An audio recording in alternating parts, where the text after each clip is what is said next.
Good evening, everyone. We are about to begin with the another chapter of statistics. After completing mean, median, mode, and dispersion, we are about to start with correlation. So we'll try understanding first the meaning of correlation. पहले हम correlation की meaning समझेंगे. Correlation की meaning समझने के बाद conceptually clear होने के बाद हम रिग्रेशन पर जाएंगे. जितना कोरिलेशन आपका स्ट्रांग रहेगा उतना ही रिग्रेशन आपको इजी लगेगा. ठीक है. सो बहुत स्लो एंड स्टडी जाएंगे. हर एक पॉइंट के बाद मैं आपको इनफ टाइम दूंगा सिर्फ समझने के लिए. सो आई रिक्वेस्ट कि आप लोग लिखने का टाइम जो है नहीं लें या साथ में लिखते नहीं जाइए तो ज़्यादा better. You have to stay quiet and calm and try to understand each and every line. Try to understand each and every line. The very first is, what do you understand by correlation? Correct. सबसे आसान भाषा में अगर मैं कहूं तो correlation का मतलब होता है relation between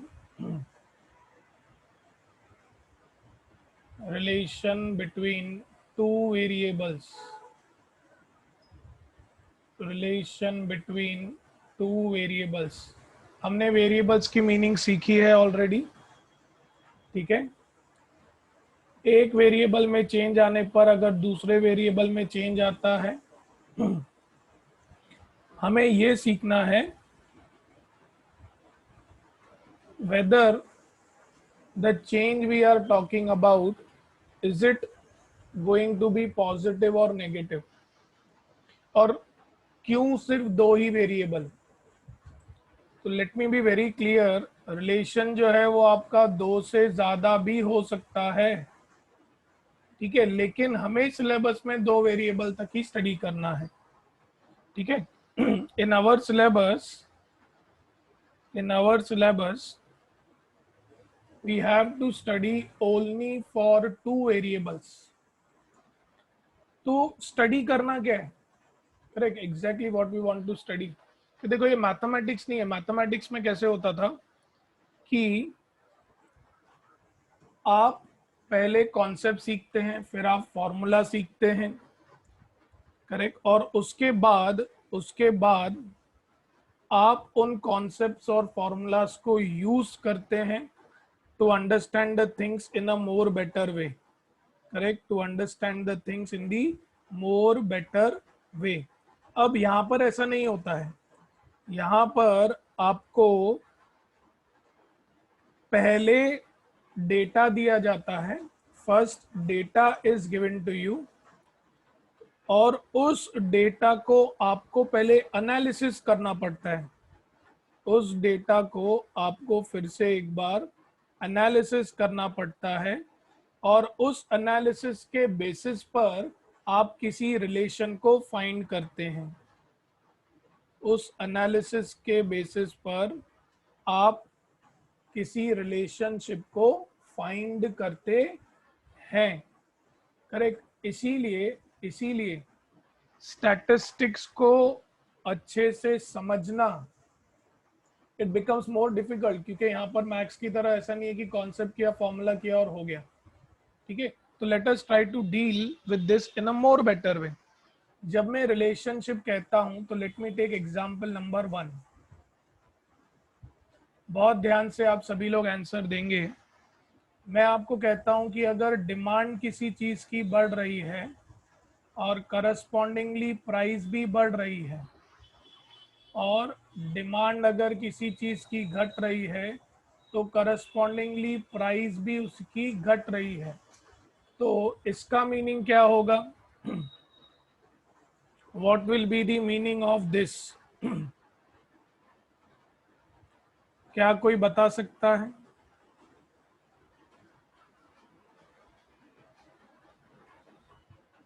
Anybody who can give me the answer for the same? Okay कुछ काफी लोग कह रहे हैं direct relationship. Okay very good, I want everybody to answer. सभी लोग आंसर कीजिए।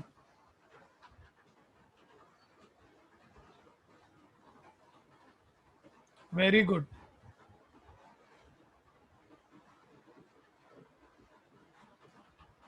Very good. ओके सो काफी लोग ये कह रहे हैं sir it is direct relation, correct. अभी बिल्कुल सही। यहाँ पर जो रिलेशन दिया है उसके अकॉर्डिंगली मैं डिमांड की बात कर रहा हूँ। डिमांड बढ़ेगी तो प्राइस पर क्या इम्पैक्ट आएगा, ठीक है। ये एक तरीके से हम देख रहे हैं। लेकिन अब अगर मैं इस चीज को उल्टा करता हूं, बहुत ध्यान से समझना। करेक्ट, ये एक बेसिक एस्पेक्ट देखा जिसको आपने डायरेक्ट रिलेशनशिप बोला।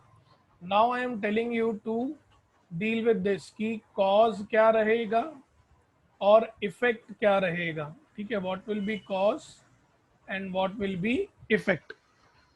Everybody be very very attentive, okay. अब अगर मैं आपको कहता हूं कि प्राइस बढ़ेगी तो डिमांड घटेगी, करेक्ट। और अगर प्राइस घटेगी तो डिमांड बढ़ेगी, इसको आप क्या कहेंगे? What you will call this as? Inverse relation. Very good, very very good, very good, very good, proud of you all, ठीक है। अब ध्यान से, अब ध्यान से, इसमें भी हम लोग का कॉज और इफेक्ट था, लेकिन पहले एग्जाम्पल में क्या था? It was demand with respect to price, और दूसरे में क्या था? Price with respect to demand, ठीक है। जब मैं demand with respect to price बोलता हूं, इसका मतलब प्राइस में चेंजेस आना बेस्ड ऑन डिमांड।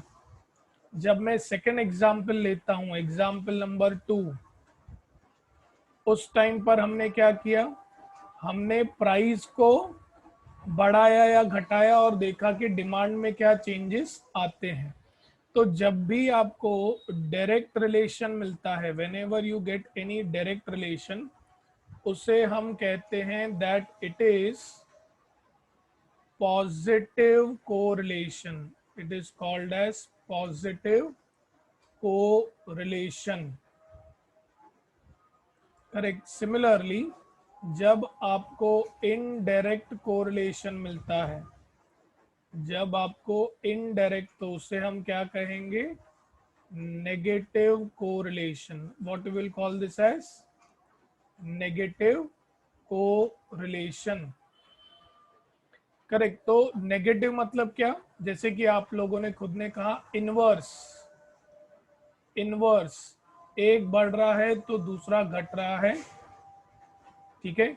और अगर मैं आपसे डायरेक्ट की बात कर रहा हूं तो इट विल बी व्हाट? जैसे कि as you told direct, it is direct को relation, okay. Now just a second. When I know now what is direct and indirect, positive and negative correlation, correct, now I can move ahead. हमें syllabus में सिर्फ दो variables का correlation study करना है, लेकिन नाम आपको मालूम होने चाहिए। whenever you will talk about more than two variables, तो आप उसे कहते हैं मल्टीपल कोरिलेशन। क्या कहते हैं उसे? सभी लोग बताइए। जब भी दो वेरिएबल से ज़्यादा की बात होगी तो आप उसे क्या कहने वाले हैं? Multiple correlation. जब भी दो वेरिएबल से ज़्यादा होगा। लेकिन हमारे सिलेबस में क्या है? We need to study only for how many variables? Two variables. तो इसको नाम क्या दिया है? इसको नाम दिया गया है सिंपल कोरिलेशन। क्या नाम दिया है हमने इसको? simple correlation. We have given the name as simple correlation. तो यहाँ से मैं आपको पहला नोट बता सकता हूँ, that is relationship. Relationship between, relationship between two variables, relationship between two variables is called as, relationship between two variables is called as simple correlation. Relationship between two variables is called as simple correlation. Correct? Now, अभी correlation exactly है क्या? Is it going to be magnitude or is it going to be the direction? ठीक है, सो बहुत ध्यान से, बहुत ज्यादा ध्यान से, whenever I am talking to you about correlation, तो दो चीजें ध्यान में आती हैं. There are two things which should come to your mind. एक तो डिग्री ऑफ कोरिलेशन क्या है, what is the degree of correlation, और दूसरी आती है कि डायरेक्शन ऑफ कोरिलेशन क्या है. करेक्ट. तो जब मैं आपको ये कहता हूं that what is the degree of correlation, correct, इसका मतलब ये होता है कि दो चीजें आपस में किस हद तक एक दूसरे के ऊपर डिपेंडेंट है.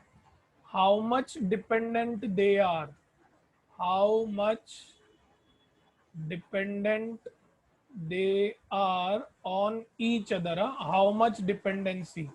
करेक्ट. जैसे कि से मैं कहता हूं 0.71 से ये तकरीबन परसेंटेज में करूंगा तो 71% डिपेंडेंसी है. करेक्ट. तो ये जो मैग्नीट्यूड की हम बात करते हैं ना, इसको हम कहते हैं मैग्नीट्यूड. मैंने प्लस माइनस कुछ भी नहीं दिया है इसमें भाई. मैं सिंपल एग्जांपल देता हूं आपको, ठीक है, सिंपल एग्जांपल देता हूं. फॉर एग्जांपल, अगर मैं आपको ये कहता हूं कि height of the sun, height of the sun is dependent on height of the father, height of the sun is dependent on height of the father. तो किस हद तक रिलेटेड है उसको हम क्या कहेंगे, उसको हम क्या कहेंगे, डिग्री. भाई अगर पिता की हाइट बड़ी है, करेक्ट, तो बेटे की हाइट जो है वो बड़ी होगी कि नहीं. अगर नहीं तो कितने पॉसिबिलिटीज हैं, अगर हाँ तो कितने पॉसिबिलिटीज हैं. करेक्ट. तो how much dependency is of the height of son with respect to the height of father. इसका मतलब ये देखना कि अगर पिता की हाइट बड़ी है तो कितना परसेंट चांसेस है कि बेटे की हाइट भी बड़ी हो. What is the dependency of the height, correct, depending upon son and father. लेकिन जरूरी नहीं है कि अगर पिता की हाइट बड़ी हो तो बेटे की हाइट भी बड़ी होनी चाहिए. देखो, और बहुत सारे कैरेक्टरिस्टिक्स भी होते हैं ना. हो सकता है कि बेटे की हाइट जो है वो मम्मी पर जाए या दादा दादी पर जाए. ठीक है, देयर आर चांसेस. तो अगर ये रिलेशन सही आ जाता है तो हम कहते हैं इट इज पॉजिटिव. और अगर नहीं, सोचो पिता की हाइट के ऊपर डिपेंडेंट नहीं है, मम्मी पर डिपेंडेंट है या किसी अदर फैक्टर्स पर डिपेंडेंट है, करेक्ट, तो then it can be negative also. Negative मतलब बहुत कम रिलेशन है, बहुत ही ज्यादा कम रिलेशन. करेक्ट. और पॉजिटिव और नेगेटिव जो है ये आपको डायरेक्शंस बताते हैं. पॉजिटिव और नेगेटिव आपको क्या बताते हैं, डायरेक्शंस. और डिग्री क्या बताता है, till what extent they are dependent, till what extent, till what extent they are dependent. And if it is turning out to be true, so हम कहेंगे positive. It is turning out to be false, हम कहेंगे negative. तो positive और negative क्या decide करता है कि जो दो वेरिएबल्स के बीच में, जो दो वेरिएबल्स के बीच में रिलेशन है वो कितना स्ट्रांग है, how much strong it is. ठीक है, अगर पॉजिटिव है तो अच्छा स्ट्रांग है, नेगेटिव है तो वीक है. करेक्ट, नेगेटिव है तो वीक. हम ये नहीं कहेंगे कि पॉजिटिव मतलब बहुत अच्छा, नेगेटिव मतलब बहुत गंदा. नहीं, पॉजिटिव मतलब there is good and negative मतलब इट इज वीक. ठीक है. till here anybody having any doubt? So once we know about degree and direction, to understand correlation we have three different people, or we need to study three different type of correlations. तीन अलग अलग type के हम correlations study करेंगे.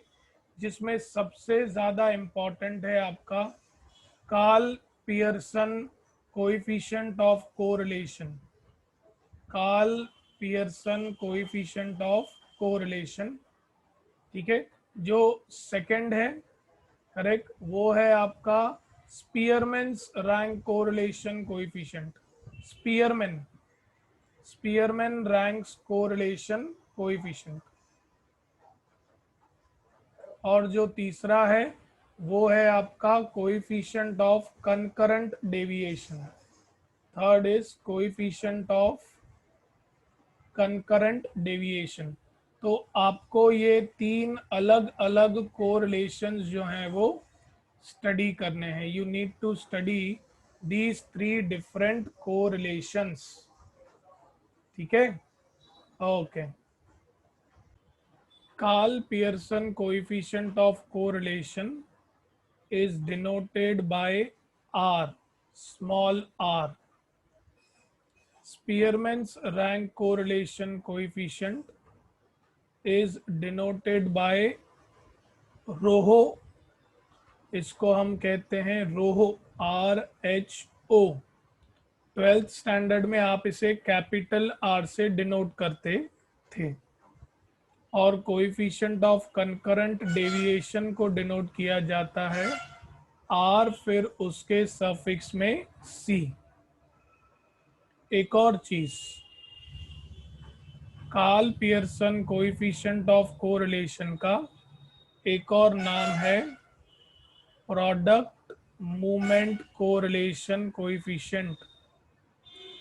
Product movement correlation coefficient. Product movement correlation coefficient, ठीक है। Till here anybody having any doubts? Anyone who missed it out? So the very first what we are studying is Karl Pearson coefficient of correlation. Karl Pearson coefficient of correlation R, it is given as covariance between x and y। याद रखना, x एक series रहती है और y आपकी दूसरी series रहेगी। अब तक हमने स्टैंडर्ड डेविएशन में सिर्फ एक्स सीरीज में क्या क्या चेंजेस आते हैं हमने वो सीखे थे, ठीक है। वी नेवर स्टडीड अबाउट कि अगर दो सीरीज आ जाएं, एक्स के साथ साथ वाई, दो वेरिएबल्स आ जाएं, then what will be the corresponding changes.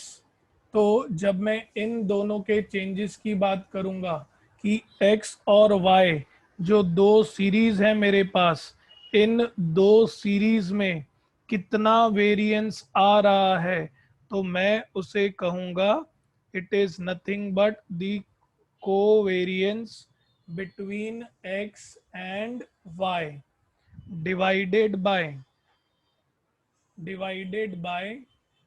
Variance of x into variance of y, variance of x into variance of y। Okay, so covariance को हम डिनोट करते हैं सिग्मा और उसके सबस्क्रिप्ट में एक्स वाई, ठीक है। Covariance is denoted by sigma, उसके बेस में एक्स वाई। अब डिनोमिनेटर में हमें दिया है variance of x and variance of y. तो पहले तो मुझे ये बताओ, what will be standard deviation of x? We have studied what will be standard deviation of x. It is root mean square deviation, correct. Dimple, what is root mean square deviation? Dimple, root mean square deviation क्या होगा डिम्पल?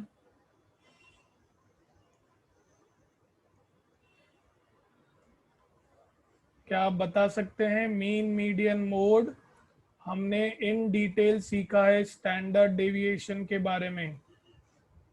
तो root mean square deviation is given as dash,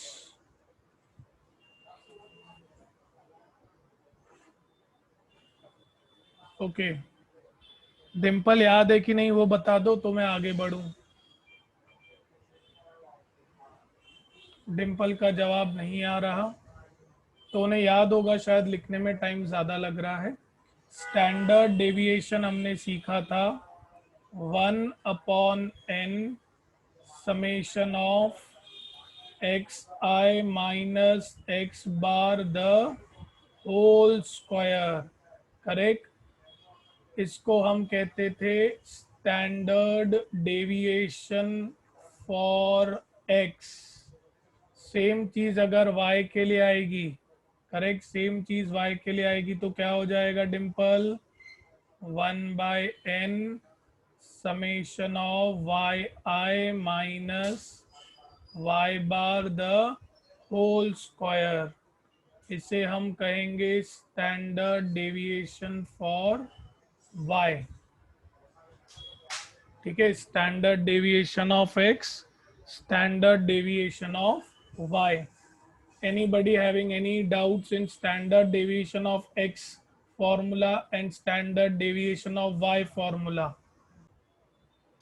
What was the alternative formula for standard deviation of x and standard deviation of y? It was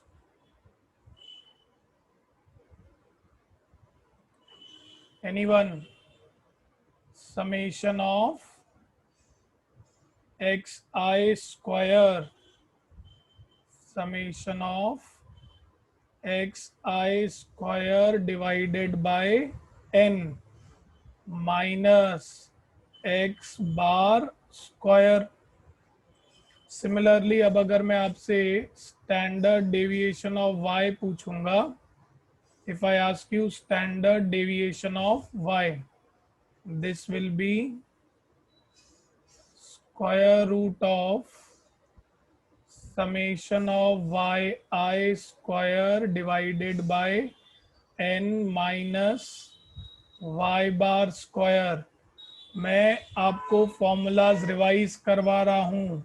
Yogita, आपने कहा था आपको डर लग रहा था थोड़ा, या किसी ने मेरे को कहा था, so it is for them I am revising, it is for them I am revising the things.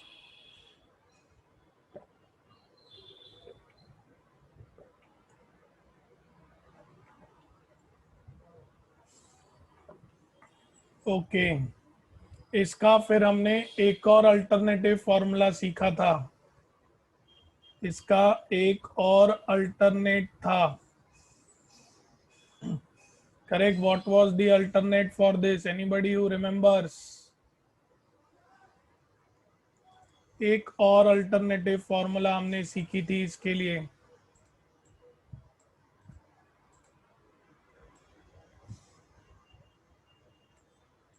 Okay, उस अल्टरनेटिव में ये जो मीन है इसको हमने निकाल दिया था, करेक्ट। एक्स बार और वाई बार, इनकी जगह पर क्या आ जाएगा? इनकी जगह पर आएगा summation of x by n the whole square, और इधर आएगा summation of y by n the whole square. ये तीनों ही फॉर्मूलाज थे आपके स्टैंडर्ड डेविएशन के। अभी अगर स्टैंडर्ड डेविएशन ये है, तो अगर मैं इसका स्क्वायर करूंगा तो मुझे वेरिएंस जो है वो मिल जाएगा। ठीक है, do you all agree with this? मुझे वेरिएंस मिलेगा कि नहीं अगर मैं स्क्वायरिंग करता हूं तो? स्टैंडर्ड डेविएशन स्क्वायर, कुछ याद आ रहा है आपको? Standard deviation square is variance, true और false? Standard deviation square is variance, true और false? Okay, on a similar note, on a similar note, अब हमें कोवेरिएंस समझना है। Covariance between x and y is given as 1 by n square root of 1 by n square root of, sorry summation है, जहां तक मुझे याद है समेशन है, yes, 1 by n summation of xi minus x bar into yi minus y bar. This is the formula of covariance. Product of sum of deviations from respective mean. जो मैं बोल रहा हूं उससे मैं लिखूंगा अभी, product of sum of deviations from their respective means. Let me write it for you. Covariance is what? Product of sum of deviations. Deviation किसका? x का और y का. Deviations of x and y from their respective means. From their respective means. Correct? This is what you call as your covariance. इसको हम क्या कहते हैं? Covariance कहते हैं. अभी एक क्वेश्चन आपसे, you need to answer true और false. Can I say that this denominator correct is nothing but the geometric mean of variance? Geometric mean of variance of x and variance of y. True or false?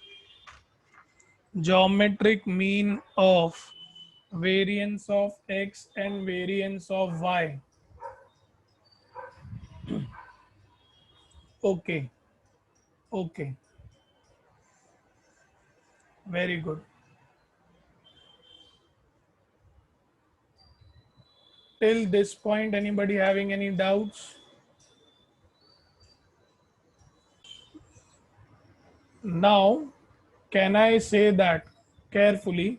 The formula for Karl Pearson coefficient R, can I write it is covariance of xy divided by standard deviation of x into standard deviation of y. Symbolically, do you all agree with this? Symbolically,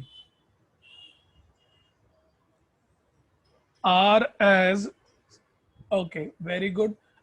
Okay, or can I say that R is equal to covariance of xy divided by square root of variance of x into variance of y? Do you all agree with the second one also? Yes or no? Variance of x into variance of y. Do you all agree with the second?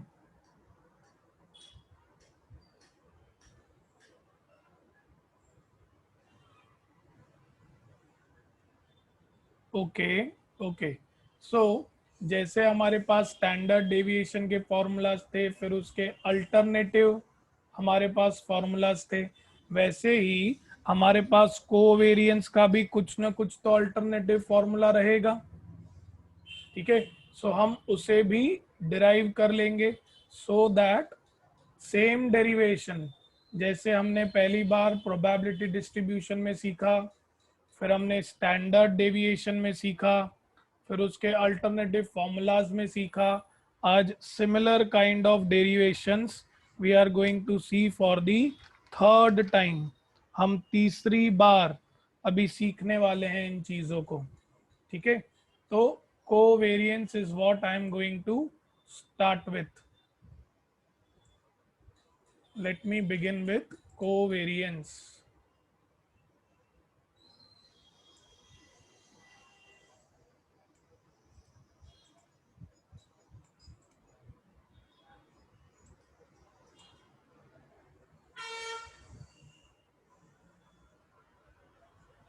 Begin. So let us consider only the right hand side. Can I say that summation will remain as it is? First let us multiply these two brackets. कैसे multiply करेंगे? X into y will be xy, x into y bar, so this will be minus x y bar, फिर minus x bar into y, फिर इधर क्या आ जाएगा? Minus x bar Y bar, ठीक है। Multiplication, anybody having any doubts? Multiplication, anybody having any doubts? Okay, 1/n वैसे ही रहेगा। Summation जो है वो हर एक को मिलेगा, correct. I am not going to revise summation rules for you all. Summation हर एक को मिलेगा। It will be summation of x Y minus summation of x Y bar minus summation of X bar Y minus summation of X bar Y bar, ठीक है। Now carefully, 1/n will remain as it is. This will be summation of xy. हमने सीखा है, keeping in mind one of the properties जिसमें constant जो है वो क्या होता है? बाहर आ जाता है। सो y बार बाहर आ जाएगा। This will be summation of x। Similarly इस टर्म में से क्या बाहर आ जाएगा? एनीवन? इस टर्म में से क्या बाहर आएगा? एनीवन? x बार जो है वो बाहर आ जाएगा, करेक्ट। तो अंदर क्या बचेगा आपके लिए? Summation of y। अभी यहाँ पे जब भी आप समेशन ऑफ कांस्टेंट्स की बात करते हैं, समेशन ऑफ कांस्टेंट क्या होता है? Constant times n। So this will B x bar y बार और क्या आ जाएगा इधर बेटा? n, correct. अभी ये जो बाहर n है ये अंदर सभी को मिलेगा। So this will be summation of x y divided by n minus y bar summation of x by n minus x bar summation of y by n minus x bar y bar n divided by n, ठीक है। So carefully, it will be plus. अब ध्यान से, n will get cancelled over here, n cancel हो जाएगा। ये summation of y by n will be y बार और ये summation of x by n ये हो जाएगा x बार, ठीक है। So this will be summation of x y divided by n minus y bar x bar minus x bar y bar plus x bar y bar. तो एक बार x bar y बार जो है वो cancel हो जाएगा, correct. तो आपके पास क्या बचेगा? What are you left with?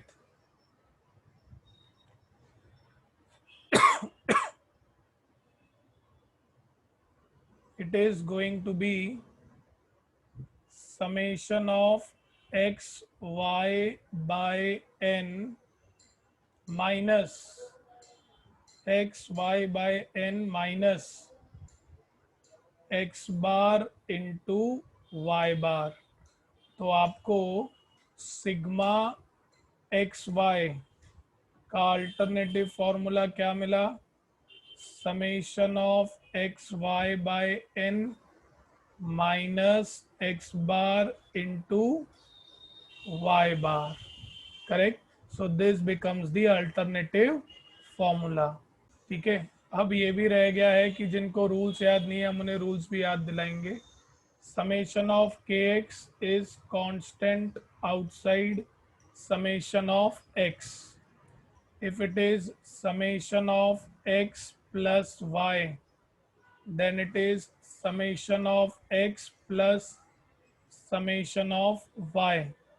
Similarly, if it is, say, summation of any given constant, then it is constant times n.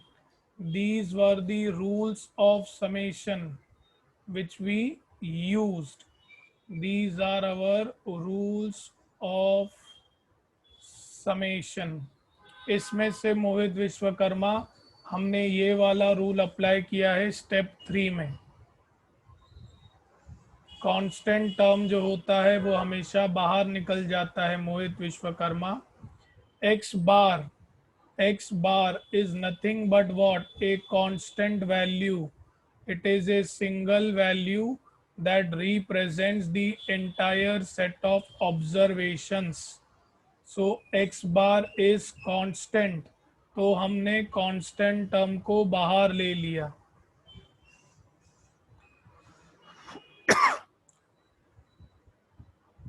Any other doubts?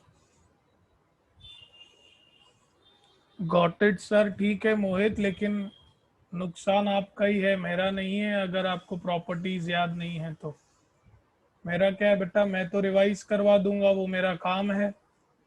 लेकिन ये चीज़ हमने 3 बार की है बेटा, तो आपको याद होनी चाहिए। करेक्ट। स्टैटिस्टिक्स के फॉर्मूलाज में नहीं तो बहुत दिक्कत आएगी आपको। ठीक है। Any doubts to anyone?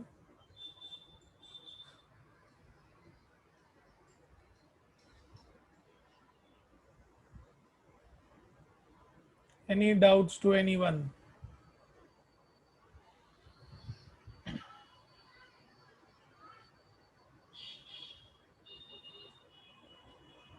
Okay, so we are stopping here. We'll stop here.